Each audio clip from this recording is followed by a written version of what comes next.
I call Dennis O'Rourke. Thank you, Mr Speaker. New Zealand First is happy to support the legislation bill.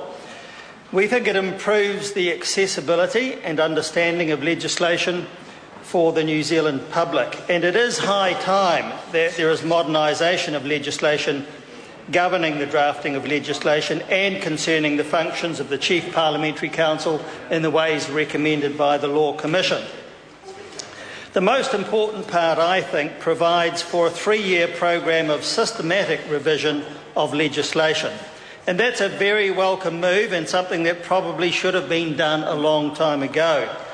The bill would also alter the functions of the Chief Parliamentary Council, and in particular, the Chief Parliamentary Council will be required to publish legislation in electronic as well as printed form, which of course it now does anyway, and to issue official versions of legislation in electronic and printed form. And as a previous speaker said, so many people these days rely entirely on that way of accessing our legislation and other things, of course, as well. So this will be very welcome to people, and I think it is the majority, to find their way through updated legislation through electronic means. This just brings the situation up to date and is most appropriate.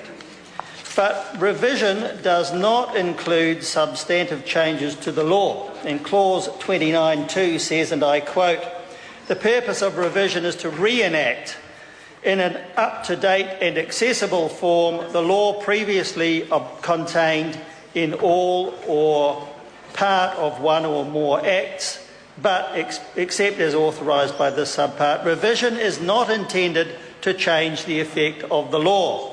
And I think that's a very important issue, and I think it has been well addressed in the bill. The revision program in clause 31(2) is the crux of the bill, and it includes such things as the revision of the whole or one part of one or more acts, with the ability to combine or divide them as may be appropriate, the omission of redundant and spent provisions, provision for new or additional purpose provisions, minor amendments to clarify Parliament's intent, and updating of monetary amounts and that kind of thing.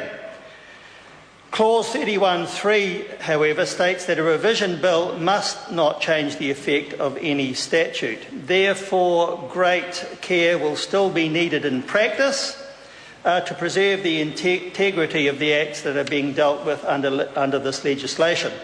And that is something I think the House will need to be careful of when it looks at revision bills as they come through in the future.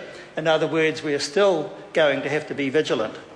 Clause 34(2) repeats the requirements not to change the effect of any statute, but that is qualified by clause 31(3), which says, and I quote, "A revision bill must not change the effect of the law except as authorised by subsection 2(1), which is the one I referred to relating to minor amendments only, or 2(j), which is the one I also referred to relating to simply updating monetary amounts and that kind of thing. Clause 33(a) in relation to minor policy changes to revision bills also admits some capacity to make substantive changes in revision bills.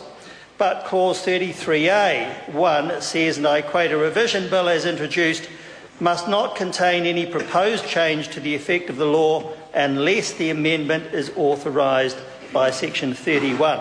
And it goes on to say in subclause 2, and I quote, "Nothing in this Act affects the powers of the House of Representatives to amend a revision bill for any purpose and pass it with amendment." So that refers back to the vigilance that I said we still have to maintain because of that provision.